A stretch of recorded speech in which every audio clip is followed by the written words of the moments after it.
What's up, lovers? You're back. As always, you know we go together. Soon as you watch one of my videos, you and I are together forever. Yes, I'm crazy, but I'm not for real crazy though. Welcome back.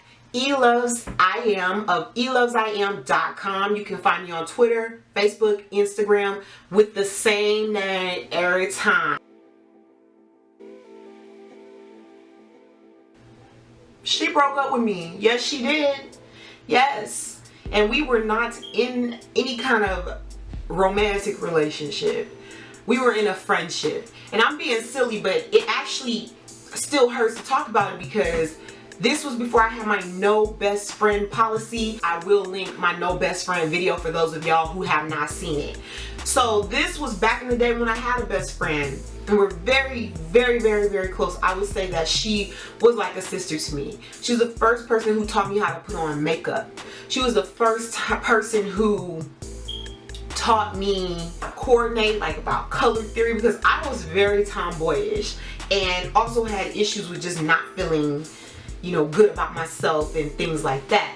So being with this friend who was so fabulous and just a beautiful artist and just a beautiful all-around person, she really helped me see beauty in myself and was very much an important part of my life for like maybe the first 8 years that I went and lived in Miami.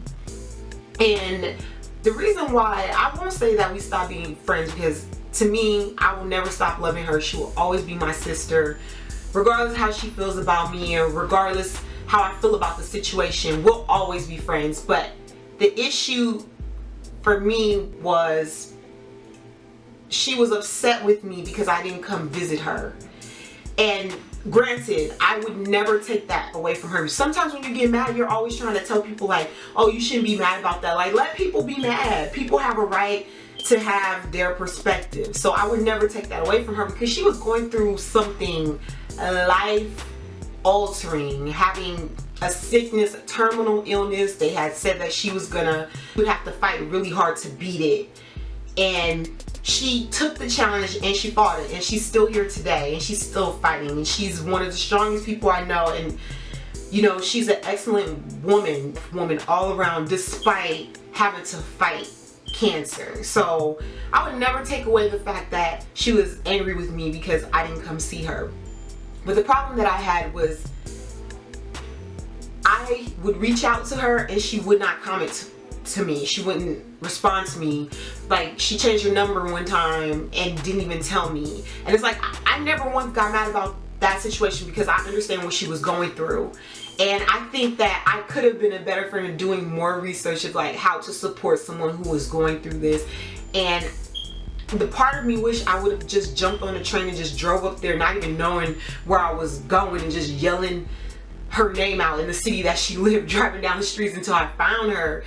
But for whatever reason, I didn't. And then I ended up having some really financial, just tough times. It was someone that I was dating, and the person was just leaning on me so hard, and my boo-boo fool self decided that I was going to help him through every trial, every tribulation. But then whenever, it was always like, I need this, and my daughter needs that, you know, can you help me? But then when I in turn needed help, it was just like, so I wasn't getting any reciprocity. And it might seem like I chose a guy over my friend, but I honestly didn't know how to get in contact with her. I would send her Facebook messages, I would send her emails, and I couldn't get in touch with her. And then years later, after she had started to be in remission, she told me she was very upset with me. She was like, you were supposed to be my best friend and you didn't come to see me one time. And I didn't even fight it. I didn't even tell her, oh, you know, I didn't try to show her, because I had the text messages, I had everything. I didn't try to say, you know, I was trying to be there for you, because I can't take that from her. I don't know what it is for her to have gone through what she went through. And I think that I could have done more, and I did apologize to her, and I did tell her all the factors. I told her things that I felt like were holding me back, because there's a whole nother story behind, like a long time. I have to tell y'all about that another time. It would take way too long. I wouldn't sit and watch that. It's too long. We'll have to break that up. If y'all want to know like my whole little Miami story, and y'all want to hear about the stuff that was going on out there, comment below. I will give you the full scoop on my Miami story, because it was some things that was happening out there. It was tough, and she was there for me for like 90% of it. So I feel like I could have done better to be there for her. I honestly just didn't know where to go, and lack of knowledge is not an excuse. So I fell on my face and I apologized, and I told her I'm wrong and I'm willing to work on restoring our friendship if there's a way that I could ever make it right, you know.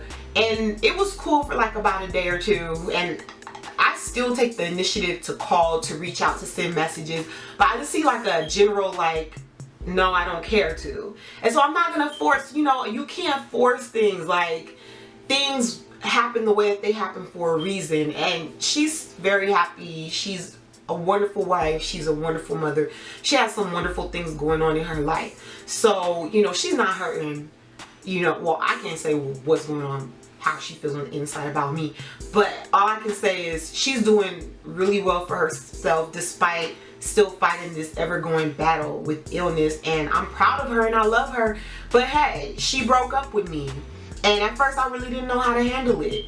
You know, my flesh was like, y'all not dating. Y'all don't have no relationship like that. So why is she coming at you like that? But the human side of me, who could empathize with sickness, because I've had lost so many loved ones to cancer and things in my family. My father being one of them when I was 15, and that really changed me forever. I also feel like maybe I thought it was like a jinx or something if I came around like she would be sick. Like, I don't know. I just had this horrible internal dialogue at the time. So, you know, I can make a million excuses for it, but I think that sometimes you just have to know when you're wrong and you just have to say you're sorry. And I felt like I did that, and only time will tell. Even though she broke up with me, maybe we can start over and be friends and be the sisters that we once were. I'm optimistic.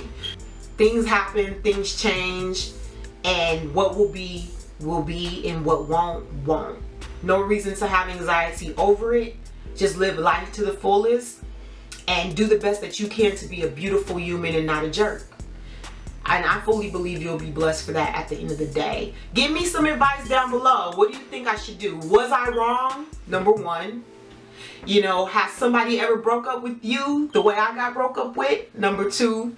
And let me know what you want me to talk about on helovesiam.com. Don't forget to subscribe. Y'all don't be subscribing. Like, y'all be watching though, but y'all don't be subscribing.